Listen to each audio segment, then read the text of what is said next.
আমি স্বপ্ন দেখছি না তো? নাকি সত্য সত্যই ভার্সিটিতে আইসে ওই আমারে কেউ চিমটি কাট। প্রান্তি ওর হাতে জোরে একটা চিমটি দিল। আহান ব্যথায় লাফিয়ে ওঠে। হাতটা বার করে ঝাড়া মেরে প্রান্তির দিকে অগ্নিদৃষ্টিতে তাকিয়ে বলল, তোরে এত জোরে খামচি দিতে কই নাই। হারামি, চিমটি আর খামচির পার্থক্য বুঝিস না? নীর ওদের কথায় পাত্তা না দিয়ে বিস্মিত কণ্ঠে বলল, পিহু এদিকে আসছে দোস্ত। আমরা সত্যি দেখেছি। একসাথে কেউ একই স্বপ্ন দেখে নাকি? প্রান্তি চিন্তিত ভঙ্গিতে বলল, আসলে কথাটা সেটা না। আসলে কথা হলো, ও এতদিন ছিলটা কোথায়?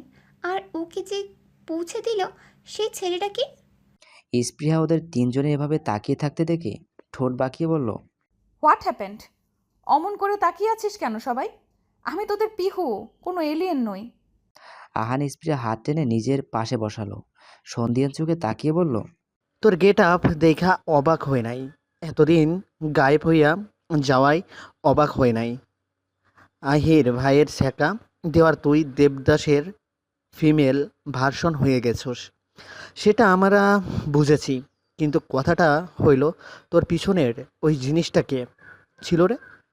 স্পৃহা ভ্রু কুঁচকে পেছনে তাকালো। নীর মাথা ডানে বামে মাথা নাড়িয়ে বলল, আরে এখন না, একটু আগে যে ছেলেটা তোকে ড্রপ করে দিয়ে গেল, তার কথা জিজ্ঞেস করছি আমরা। স্পৃহা গাল ফুলিয়ে একটা শ্বাস ফেলল। শান্তভাবে বসে রইল সেখানে। ওর মনতা দেখে প্রান্তির মনে সন্দেহটা জোরালো হলো। ও বলল, সেদিন তুই রান্নার রেসিপি চাইলি, বাই এনি চান্স? ওহির ভাইয়ের উপরে জেদ কইরা বিয়া কইরা ফেলাস নাই তো তুই? আহানের বড় বড় চোখ দুটোর দিকে তাকিয়ে শুকনো হাসলো। ভার্সিটির গেটের সামনে অনেকক্ষণ যাবৎ ওয়েট করতে করতে বিরক্ত হয়ে গেছে প্রবণ। প্রান্তিকে আজ রিসিভ করতে এসেছিল ও, কিন্তু প্রান্তির আসার নামই নেই। বিরক্ত নিয়ে গাড়ি থেকে নামলো সে। পা বাড়িয়ে সামনে এগোতে যাবে এমন সময় মাটিতে চোখ আটকে গেল ওর। কিছুক্ষণ তাকিয়ে থেকে হাত বাড়িয়ে দিল দৃষ্টি নিবন্ধ হওয়া বস্তুটার দিকে। জিনিসটা হলো রূপালী বর্ণের একটা পায়েল।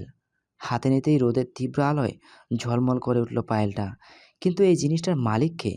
হঠাৎ গেটের দিকে চোখ যেতেই প্রান্তিকে এগিয়ে আসতে দেখে তাড়াহুড়ো করে পায়েলটা পকেটে ঢুকিয়ে ফেলল প্রবণ। এখন এটা দেখলে প্রান্তি ওকে জ্বালিয়ে মারবে। উদ্ভট সন্দেহ তো করবেই। এত দেরি কেন করলি? এসে নিয়ে যেতে বললি, বলে এলাম। এখন তোর আসার নামই নেই। প্রান্তি মন খারাপ করে বলল, আরে ভাইয়া, আজ পিহু এসেছিল। ওর বিয়ে হয়ে গেছে। তো কি হয়েছে? বিয়ের বয়স হয়েছে। বাবা মা বিয়ে দিয়ে দিয়েছে। প্রান্তি বিরক্তি নিয়ে বলল, আরে ধুর, তুই বুঝবি না। অনেক কাহিনী আছে, বাদ দাও। প্রবণ আর কথা বাড়ালো না। কথা বাড়ানোর ইচ্ছেও নেই তার। মাথায় শুধু ওই পায়েলটার কথা ঘুরছে। একবার ভাবলো, কি দরকার এই ঠুনকো পায়েলটা নিজের সাথে নিয়ে যাওয়ার? এটা নিয়ে অযথা ভাবনা বাড়ানোর কোনো মানে হয় না। সস্তা বস্তুটাকে ফেলেই দেই। পর মুহূর্তে আবার ভাবলো, আসলেই কি ঠুনকো? আসলেই কি সস্তা? নিজের ভাবনায় নিজেই দ্বিধাগ্রস্ত হয়ে পড়েছে সে। আহির ভাইয়ের একটা 5 বছরের ছেলে আছে। এই ব্যাপারে তোরা কিছু শুনেছিস? ক্যাম্পাসের মাঠে সবুজ ঘাসের উপর গোল হয়ে বসে আড্ডা দিচ্ছিল আহান, নীর আর প্রান্তি। হঠাৎ প্রান্তির আনমনে বলে ফেলা কথাটা শুনে নীর আর আহান বক বক থামালো। কপাল কুঁচকে ওর দিকে তাকালো। নীর অবাক কণ্ঠে বলল, মানে, আহির ভাই না সেদিন বিয়ে করলো? 2-3 মাসের মধ্যে 5 বছরের বাচ্চা কিভাবে ডাউনলোড হলো? আহান বিরক্ত মিশ্রিত কণ্ঠে বলল, আবে অবজাত, এইবার টপিক নিয়ে আর কথাটা কোথাও বলবি না। আর ওহির ভাই করার কি আছে রে? ওই আমাদের স্যার শিক্ষক টিচার, বহুর সামনের ওর নাম উচ্চারণ করবি না, কইয়া দিলাম। আহানের ধমকি শুনে প্রান্তি অনেকটা চুপসে গেল। তবে মনে মনে তার জানার কৌতূহলটা কমল না। নীর আহানের কথায় সম্মতি জানিয়ে বলল, আহান ঠিকই বলেছে রে। ওনাকে ভালোবাসে পিউ কতটা কষ্ট পেয়েছে দেখেছিস? এখন আগে পিছে যাই ঘটুক না কেন, সত্য তো এটাই যে আহির ভাই পিউকে ঠকিয়ে অন্য একজনকে বিয়ে করে ফেলেছে। ডিপার্টমেন্ট থেকে বের হতেই নীরের শেষোক্ত বাক্যটা আহেরের কর্ণকুহরে ঝলঙ্কার দিয়ে উঠল। আজই ভার্সিটিতে শেষ দিন তার। অফিসিয়াল রিক্রুটমেন্ট গতদিনই শেষ করেছে। আজ পরিচিত সবার সাথে দেখা করতে এসেছে শেষবারের মতো। খুব শীঘ্রই অ্যাপ্রোচ চলে যাচ্ছে আহিরে। সেটা শুধু শিক্ষক মণ্ডলেই জানে, বাইরের কেউ নয়। আহির কথাটার উৎসের দিকে চোখ ঘুরিয়ে তাকায়। গলাটা আটকে আসছে তার, কষ্ট হচ্ছে শ্বাস নিতে। শার্টের কলারটা টেনে জোরে একটা নিঃশ্বাস ছেড়ে নিজেকে স্বাভাবিক করলো আহির। ওদের দিকে এগিয়ে গিয়ে দেখলো স্পৃহা এখনো আসেনি। আহির যেন একটা স্বস্তি পেল। মেয়েটার অভিমানী চোখ দুটোর ঘৃণা ভরা চাহনি বড্ড অসহ্য লাগে। আহিরের দিকে নজর যেতেই প্রান্তি মুখটা ঘুরিয়ে নিল। আহান ফোনে ব্যস্ত বলে এখনো খেয়াল করিনি। নীর কথা ফাঁকে ফাঁকে ফিরতে আহিরকে দেখে অবাক চোখে বলল। ভাই আপনি? আহান ফোন থেকে চোখ তুলে সামনে তাকালো। আহিরকে দেখে চেপে রাখা রাগটা তরতর করে বাড়ছে ওর। নীরের মাথায় চাটি মেরে বলল, শালা মেরসর শিখোস নাই? টিচারকে কেউ ভাই বলে? উনি তোর কোন কালের ভাই লাগে রে? স্যার বলবি স্যার। নীর মাথায় হাত ঘষতে ঘষতে বলল। আসলে মুখ ফসকে বেরিয়ে গেছে। তো স্যার কিছু কি বলবেন? আহির ওদের তিনজনের কথাবার্তা আর আচরণে বেশ ভালো করে বুঝতে পেরেছে সবাই তার উপর রেগে আছে। রেগে থাকাই তো স্বাভাবিক, সে তো একটা নিরপরাধ মেয়েকে ঠকিয়েছে। তার অনুভূতি আর স্বপ্নগুলো নিয়ে ছিনিমিনি খেলেছে ভেবেই মুখে শেষাক্ত হাসি ফুটিয়ে বলল। কেমন আছো গাইস? এমনি দেখা করতে এলাম তোমাদের সাথে। প্রান্তি এবার মুখ ফুরিয়ে তাকালো, গাঢ় গলায় বলল। এতক্ষণ ভালোই ছিলাম, এখন কথা শেষ হওয়ার আগেই স্পৃহা এসে সেখানে উপস্থিত হলো। অনেক তাড়াহুড়ো করে আহানের পাশে ধপ করে বসে পড়ল। আজ একটু লেট হয়ে গেছে। আসলে বাসায় ব্রেকফাস্ট বানিয়ে সব গোছগাছ করে আসতে হয়েছে তো, সো। কথার মাঝে আহিরের দিকে চোখ পড়ল স্পৃহার। মুখে কথা আটকে গেল মুহূর্তেই। আগে এই ব্যক্তিটাকে দেখলে ঠোঁটের কোণে হাসি খেলে যেত ওর, আর এখন চোখে পানি টলমল করে ওঠে। এদিক ওদিক তাকিয়ে চোখের পানিটুকু গড়িয়ে পড়তে বাধা দিল স্পৃহা। মাথার ঘোমটাটা ভালো করে টেনে বলল। চল লাইব্রেরিতে যাই, আমার কয়েকটা বই দেখার ছিল। স্পৃহা দ্রুত সরে গেল জায়গাটা থেকে। পিছু পিছু তিন বন্ধু ছুটল। আহিরুদের চারজনের দিকে তাকিয়ে রইল নির্বিশেষ দৃষ্টিতে। নিজের গাড়িতে অনিলাকে বসে থাকতে দেখে বেশ অবাক হলো আহির। ব্রুকুচকে বলল। তুমি এই সময় এখানে কি করছো? অনিলা ড্রাইভিং সিটে বসে বলল। মুড ভালো নেই তোমার? চেহারা দেখাই বোঝা যাচ্ছে। আমারও ভালো লাগছে না, চলো একটু মাইন্ড রিফ্রেশ করা যাক। আহির গাড়িতে উঠে বলল। বাট কোথায় যাচ্ছি আমরা? শপিং করব, রেস্টুরেন্টে একটু লাঞ্চ, আর লেকের পাড়ে ফুরফুরে হাওয়া। তোমার আপত্তি নেই তো? আহির দুর্বোধ্য হেসে বলল। আপত্তি নেই। কে একজনকে কথা দিয়েছিলাম তোমাকে আর আসিফকে ভালো রাখার চেষ্টা করবো সবসময়। So let's go. গ্রীষ্মের তপ্ত দুপুরে ক্লাস শেষ করে মাঠে আসতেই রোদের তাপে গা জ্বলে উঠছে স্পৃহার। আহারের দিকে তাকিয়ে বলল। চল কোথাও গিয়ে বসি, এই গরমে এক মুহূর্তও থাকতে পারবো না আমি। আহান দাঁত কেলিয়ে হেসে বলল। চল আজকে একটু আয়ুষীর খাবার খাই। মামা বহুত দিন চইলা গেছে, তোদের সাথে একসাথে লাঞ্চ হয় নাই আমার। প্রান্তি এক্সাইটেড হয়ে বলল। আইডিয়া জোস লেগেছে আমার, চল যাই। নীল চকচকে চোখে তাকিয়ে বলল। ইয়া, অনেকদিন পর একটা জম্পেশ আহার হবে, সে পুরনো রেস্তোরাঁয়। পুরনো বন্ধুগুলোর সাথে কিছুটা মুহূর্ত কাটানো যাক। স্পৃহা দ্বিমত করল না। এই বিতৃষ্ণা ঘেরা জীবনটার একটু আনন্দ চাই ওর। তার মন ভালো করার আয়োজন শুধু এই বন্ধুগুলোই করতে পারে। আহারের বাইকের পেছনে প্রান্তি আর নীরের বাইকের পেছনে স্পৃহা বসলো। মাঝ রাস্তায় ট্রাফিক সিগন্যালের জন্য আটকে গেছে ওরা চারজনেই। আহারের মুখ দিয়ে হন্ডগোল বাংলা গালিগালাজ ছুটছে। স্পৃহা ওনার শেষ মাথা দিয়ে কপালে ঘামটুকু মুছল। বিরক্তি নিয়ে পাশ ফিরে সামনে তাকাতেই চোখ আটকে গেল ওর। রাস্তায় অপোজিটে ফুটের দোকানে পাশে আহির আর অনিলা দাঁড়িয়ে। অনিলার চুলে বেলি ফুলের মালা গুঁজতে ব্যস্ত আহির। আয়নায় নিজেকে প্রতিবিম্ব দেখে ঝলমলে এক হাসি দিল অনিলা। সেই হাসিতে প্রান্তি ও আনন্দ স্পষ্ট। আহিরের ঠোঁটের কোণেও হাসি। স্প্রে সবটা বেশ মনোযোগ সহকারে দেখল। চোখের কোল ভেদ করে টসটসে 2 ফোঁটা পানি গড়িয়ে পড়ল। রোদের ঝকঝকে আলোয় চিকচিক করে উঠল সেই অশ্রু কণাগুলো। আপন মনে হারালো সে। তার মানে আহির সত্যিই আমাকে কখনো ভালোবাসেনি। রেস্টুরেন্টে পৌঁছে সেই পুরনো টেবিলটা ফাঁকা দেখে বেশ খুশি হলো আহান। প্রান্তি, নীর আর স্পৃহার দিকে তাকিয়ে বলল। দেখলি দোস্ত, এটাকে কেউ বলে আত্মার টান। আমরা ওরে ভুলে কি হইব? টেবিলটাই আমাদের ভুলা নাই। প্রান্তি বিরক্তি নিয়ে একটা চেয়ার টেনে বসলো। গাল ফুলিয়ে বলল। তোর বাকোয়াস শেষ হলে এখানে বসে পড়, নয়তো কয়েক সেকেন্ড পরে দেখবি টেবিলের সব টান ছিন্ন ভিন্ন হয়ে যাবে আর এখানে অন্য কেউ বসে পড়বে। প্রান্তির কথা শুনে নীর কিটকিটিয়ে হেসে বলিল।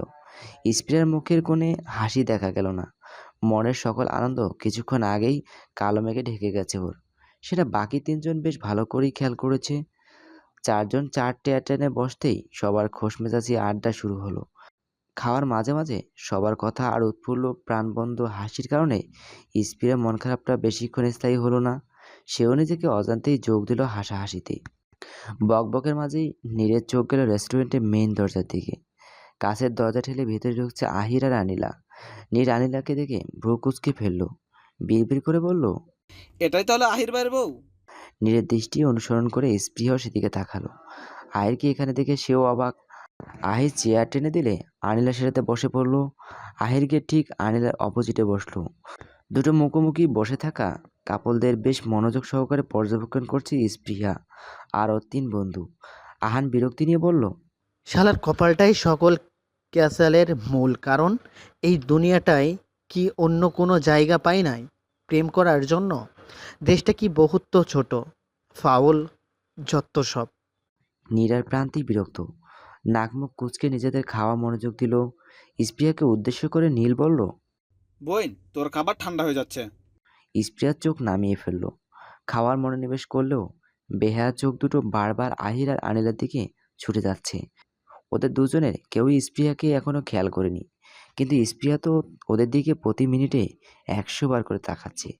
হঠাৎ প্লেটের উপর চলতে থাকা কাঁটা চামচটা থেমে গেল স্পৃহার। মুখের ভেতর থাকা খাবারটুকু গিলতে ভুলে গেল সে। আহিরের হাত আনিলার ঠোঁটের কোণে, সেটা স্পষ্ট দেখতে পাচ্ছে স্পৃহা। হয়তো লেগে থাকা খাবার মুছে দিচ্ছে। নিজের প্রিয় মানুষকে অন্য কোনো নারীর ঠোঁট স্পর্শ করতে দেখে স্পৃহার বুকের ভেতর মুচড়ে উঠল। হাত থেকে চামচটা প্লেটের ওপর পড়ে গেল। চোখ দিয়ে ঝরঝর করে পানি পড়ছে ওর। সবটা সহ্য হলেও এই দৃশ্য দেখে বুক ফেটে কান্না আসছে স্পৃহার। বসা থেকে উঠে দাঁড়ায় সে।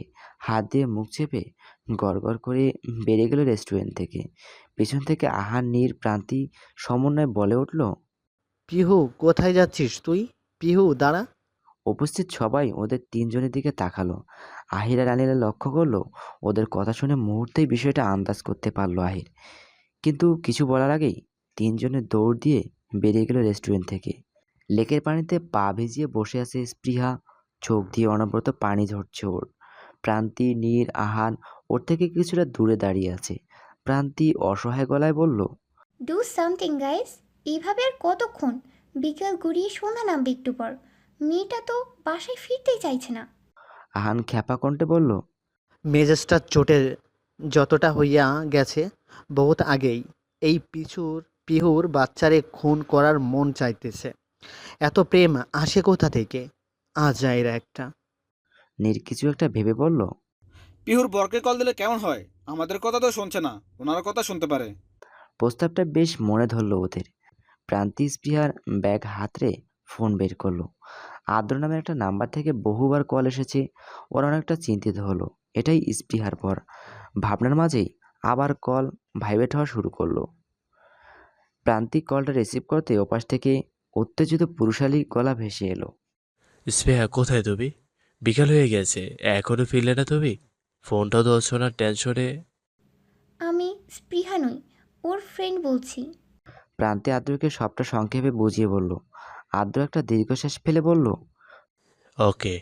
ফোন রাখতেই আহান উৎসাহী কণ্ঠে বলল। কি বললো রে? কিছুই বলেনি, শুধু ওকে বলেছে। আহানের মুখটা ছোট হয়ে গেল। 15-20 মিনিটের মাথায় আদ্রকে এদিকে ছুটে আসতে দেখে নীর চোখ বড় বড় করে বলল। ওই যে, ওইটাই তো পিহুর বর। আহান আর প্রান্তি অবাক হলো। আহান বিস্মিত চোখে তাকিয়ে বলল।